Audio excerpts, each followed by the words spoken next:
Isa po sa mga prosecutor sa side ng Kongreso, Congressman Jinky Luistro ng 2nd District ng Batangas, ang nagsabi na sa panahong ito, dahil ginawa na ng Kongreso ang kanilang obligasyon sa bayan at mandato na galawin, endorso ang impeachment na ito laban kay Vice President Sara Duterte, wala raw magagawa ang Senado kung hindi aksyonan ito.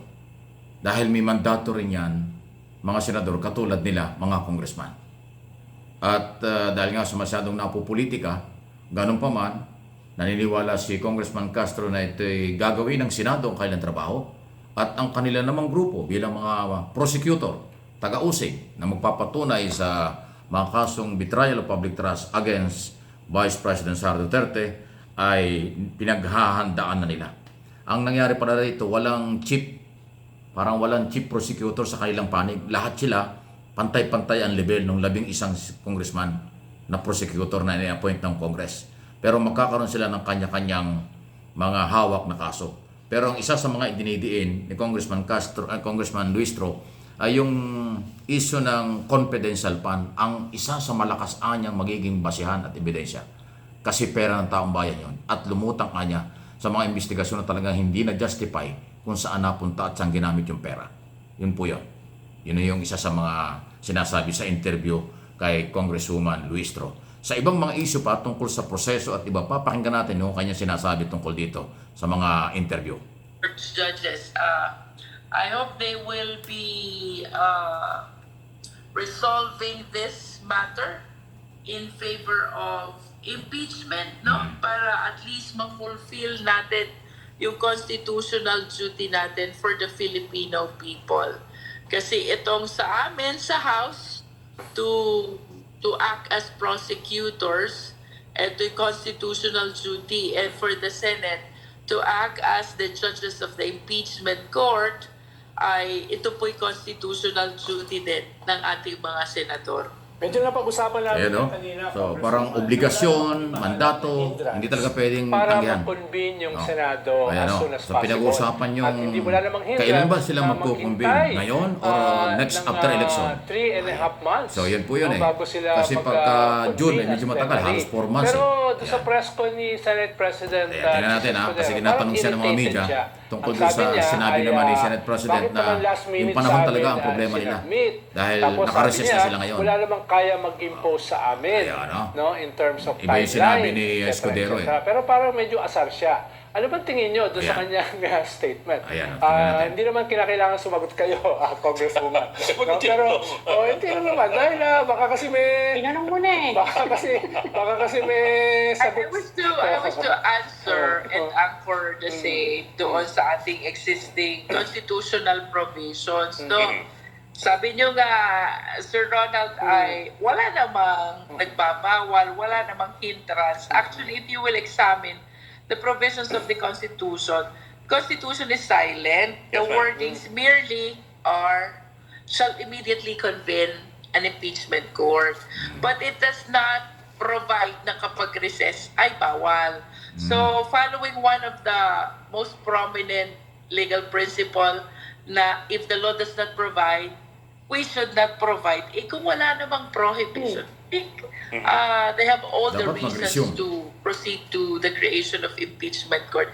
That is if they so desire. No? Yeah. But So ang sinasabi dyan ni Congressman Luistro, nasa saligang batas na hindi naman po minamadali sila. Wala namang immediate na action kailangan dapat gawin ng Senado.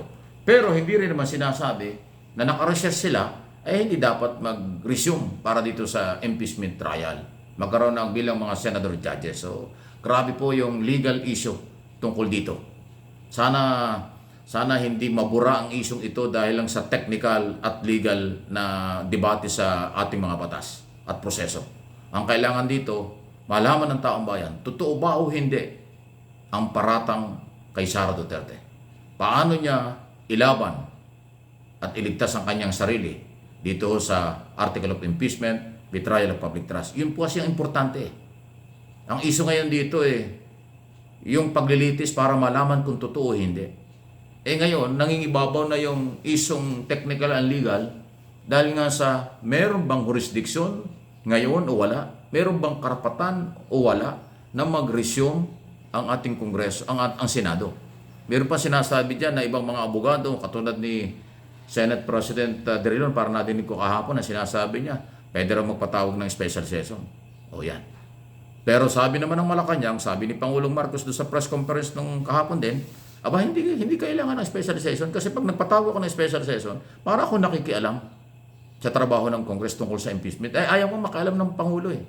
Nung una, parang nakiusap siya, nagkaroon ng statement na opinion niya, ayaw niya ng impeachment. Pero may nag-file, wala tayong magagawa. May nag-file, asikasuhin niyo. So, ang special session kasi, ang tatawag niyan Malacanang. Pag nagtawag ang Malacanang ng special session para lang sa impeachment, ay pakikialam na yon. Yan ang ayaw ng Pangulo. So, nasa kay Senate President na ang bola at sa mga senador kung anong gagawin. Para sa Malacanang, hindi kailangan ng special session tungkol dyan. Sabi ng iba, kailangan daw.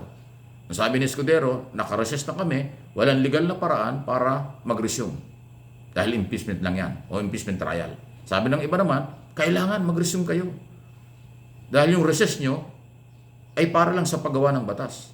Itong impeachment, hindi ito kasama sa paggawa ng batas. Ito kayo ay senador judge.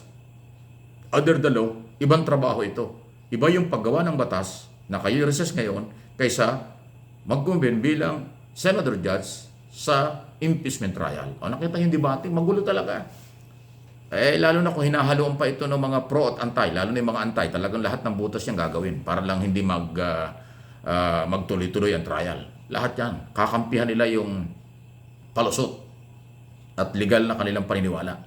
At hindi nila tatanggapin yung legal na paniniwala ng kabilang sektor na kailangan ay ituloy ang trial. Ngayon na. So, ang taong bayan, again, kayo, tayong mamamayang Pilipino, merong boses.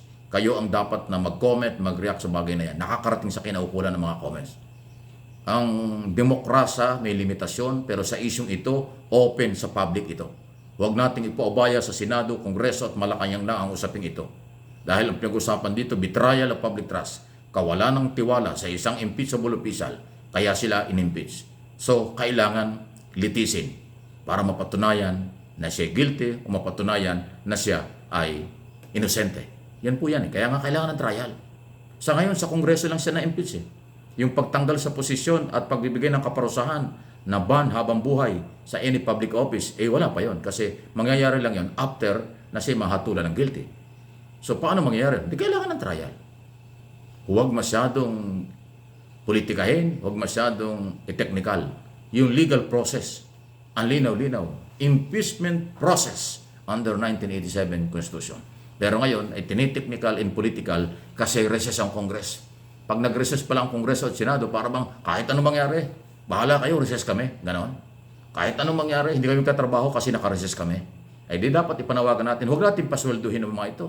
Kasi kahit naka-recess, tuloy-tuloy ang sweldo nila, yung allowance nila, lahat ng gastos nila, tayo pa rin nagbabayad. Pero wala silang trabaho kasi naka-recess. Di ba?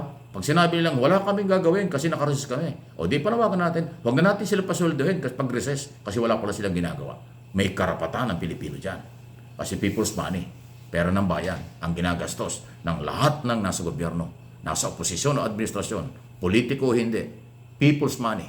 Kaya ang peoples of the Philippines, mamamayang Pilipino, meron laging karapatan na aking ipinaglalaban sa anumang aspeto ng issue, labanan at pagtatalakay. Kaya lagi tayong nandito. Ipapaliwanag ko at kakampihan ko kayo, mamamayang Pilipino sa buong mundo, kasi tayo ang gobyerno, ang mamamayan. Ang nasa gobyerno lahat, temporary lang sila. Please like and share ng video.